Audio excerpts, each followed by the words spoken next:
As we speak, there are oral arguments happening in the Supreme Court regarding the Colorado Supreme Court's decision to take Donald Trump off the primary ballot by way of the 14th Amendment in the Constitution. Now, I know a lot of people are excited about this. They want to get Donald Trump out of the equation, out of the narrative just as quickly as possible, and I'd have to agree. He creates a lot of bullshit and pollution in the narrative, and we need to get him out of there. The question is what's going to happen with the Supreme Court?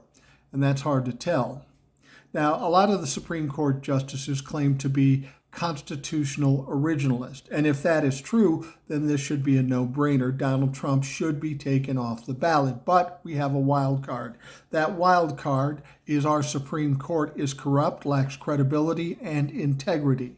So what they're going to do, who knows? They lean right. They lean toward Donald Trump. They've proven to be biased to Donald Trump in the past. So we don't know how this is all going to play out. It could really go either way.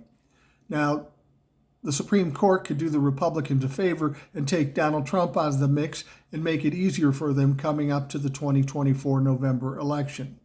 But we don't know if they're going to do that. The fact of the matter is, in a situation like this, because it's controversial, I wouldn't be surprised if the Supreme Court tries to find a loophole to not really make a decision. And let me give you one of those loopholes that they might try to use. They are talking about taking Donald Trump off the primary ballot because of the 14th Amendment, because he helped along an insurrection. But in that 14th Amendment, it says very specifically that anybody who was involved in an insurrection cannot hold political office. It doesn't say they can't be on the ballot. It says they can't hold political office. It sounds like a minute detail. But that's the kind of little bullshit loophole that lawyers, especially the Supreme Court, go to if they're afraid to make a decision or afraid to piss off a crowd. So theoretically, what they could do is say, well, it doesn't say he can't be on the ballot, so he can be on the ballot.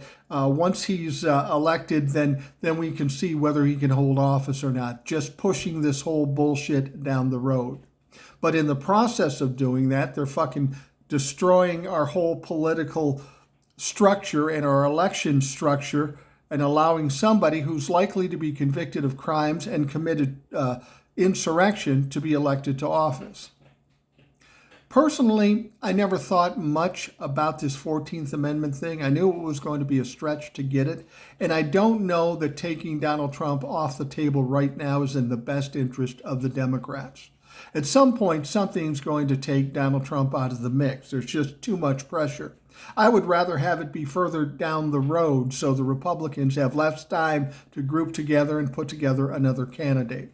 But either way, the bottom line is Donald Trump won't be the next president of the United States, whether he's been taken off the ballot or he goes down for some other reason or he just doesn't get elected. There is no path for Donald Trump to be the president of the United States. So either way this goes with the Supreme Court, don't worry about it if they don't take him off the ballot. There's plenty of other fucking hurdles he's got to get over between now and November.